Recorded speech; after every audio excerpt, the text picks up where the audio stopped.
يعني ده تهريج. فيقوم يجي بقى سياده الدكتور محمد مرسي ده بجد بقى الراجل ده ربنا يعينه وبجد يعني ربنا بقى ينزله ملائكه من عنده. صحيح والله. تمام. ويجي حضرتك بقى في مواجهه طوفان الفساد ده ويريد ان يخلق وطنا كل مشكلته انه يريد لهذا الوطن ان يكون وطن يعرف الله. يا اخي انهي احسن؟ اخوانه مصر؟ طب وماله؟ اخوانه مصر ولا امريكه مصر؟ اخوانه مصر ولا تهويد مصر؟ قلت لك انا مش اخوان، مش بدافع عن الاخوان خالص، والمسافه بيني وبينهم كتيره جدا. لكن لما كنت مشرف مثلا على صفحه نشاط الاحزاب المصريه، زي ما بدي الحزب الوطني فرصته ادي الاخوان فرصته، ادفع الثمن. طب وماله؟ ادفع الثمن ومع ذلك لست اخوانيا. تمام. يبقى حضرتك السؤال هنا، انت واخد على الدكتور مرسي والاخوان المسلمين انهم بيخونوا مصر؟ طب يا ريت. طب بجد وانا من اشد انصار الحريه والديمقراطيه؟ طب يا ريت.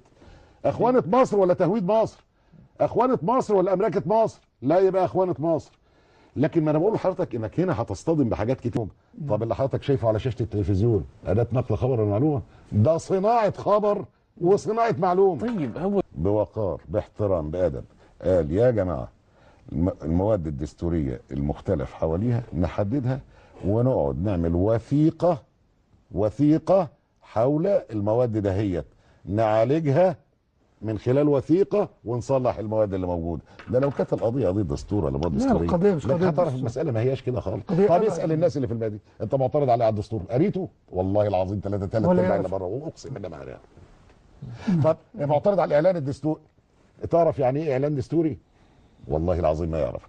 وعلى فكره يحق للدكتور محمد مرسي ان يصدر اعلانا دستوريا على فكره، ويحق له ان يتخذ بمقتضى الاعراف الدستوريه. هفترض البلد ما فيش دستور، لكن اللي اتعلمناه في كليه حقوق بمقتضى الاعراف الدستوريه يحق للسيد رئيس الجمهوريه باعتباره السلطه العليا وليس القضاء، لانه مش ممكن كل ما اعمل حاجه ورئيس الجمهوريه يجي لي القضاء يهدها. يبقى القضاء اللي بيحكم البلد ما ينفعش. صحيح. ليك حدود تقف عندها، مناطق السياديه بتاعت رئيس الجمهوريه.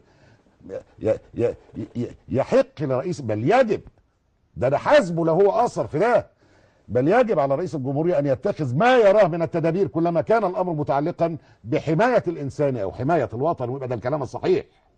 بس